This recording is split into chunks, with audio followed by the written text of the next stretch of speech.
Welcome to episode 2 of the Fisher Stump, a trail cam compilation from Buttermilk Falls State Park. We're starting off strong with a visit from our resident fisher. He's doing some very vigorous scent marking.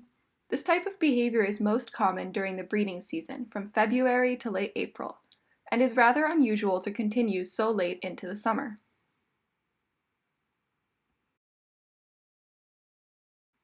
Our second camera angle gives us a glimpse of this nocturnal raccoon visitor. It's very interested in this part of the log. While raccoons are more active at night, it is not uncommon to see them during the day either, and does not mean there's anything wrong. Deer use scent to communicate as well. This buck urinates on the ground and on his legs, carrying pheromones down to the soil. Deer will also scratch at the ground with their hooves and break branches above their heads with antlers as part of this behavior. Raccoons start out as pests when they're very young, as evidenced by this lanky juvenile raccoon messing with the camera. In this clip, a Peromyscus mouse runs across a branch and onto the log. This little rodent is one of the bases of the local food chain. Like all members of the weasel family, fishers are both strong and agile. This one easily crosses a narrow branch and heads back on its way into the forest. A visit from a red squirrel reminds us that they're still active.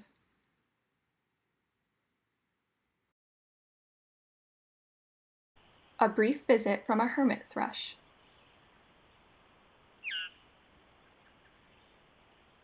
While blue jays are often thought of as pretty feeder birds, they're also scavengers and hunters. This one has a small mouse. It makes sure that the mouse is fully dead by smacking it against the branch and pecking at its head. A flying squirrel darts up this tree. And the next morning, an eastern chipmunk checks out the log. All wildlife have their own personalities, and this white-tailed deer picks her way very slowly through the trees. In a moment, it becomes clear why. She has a fawn that's following behind her. It's in both of their best interests to go slow and keep quiet. The fisher returns for a mid-morning visit to the log. In the background, you can hear a squirrel alarm call. As prey of the fisher, it's best for everyone to know when it's out and about. Fishers also have scent glands on the bottoms of their chins and on their bellies. This one rubs himself thoroughly before heading back into the woods. A gray squirrel is very curious about the area that the fisher marked that morning. An American robin trots across the log at dusk, and the hermit thrush returns with something in its mouth.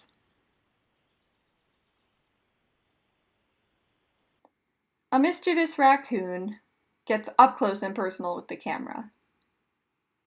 Notice the difference in the body size of this large, mature raccoon and this longer, lankier individual later that same night. The fisher returns right on schedule.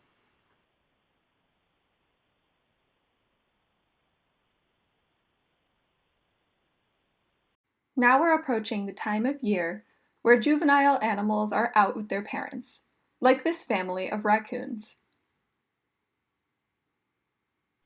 They head to the fisher stump, and baby learns how mom scent marks.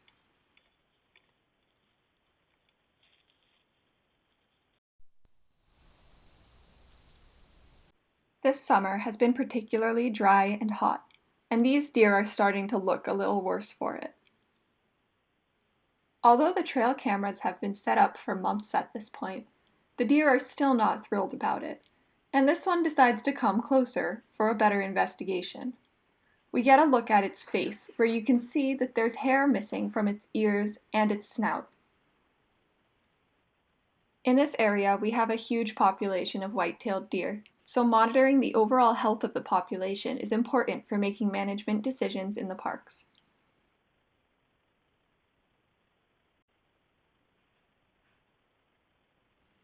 Here we get a better look at the irritation to this deer's snout. With only a few months of summer remaining before the start of the breeding season, these deer should be in peak physical condition.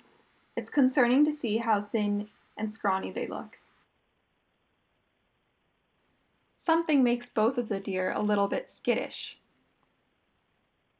On the left side of the screen, we can see some other deer approaching. As they get closer, it becomes clear that it's a mom and her two fawns. They're also rather skittish as they approach the cameras.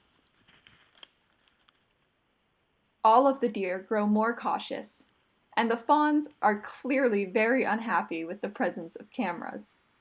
All of the deer leave. A second angle gives us a better look at the fawn's reaction.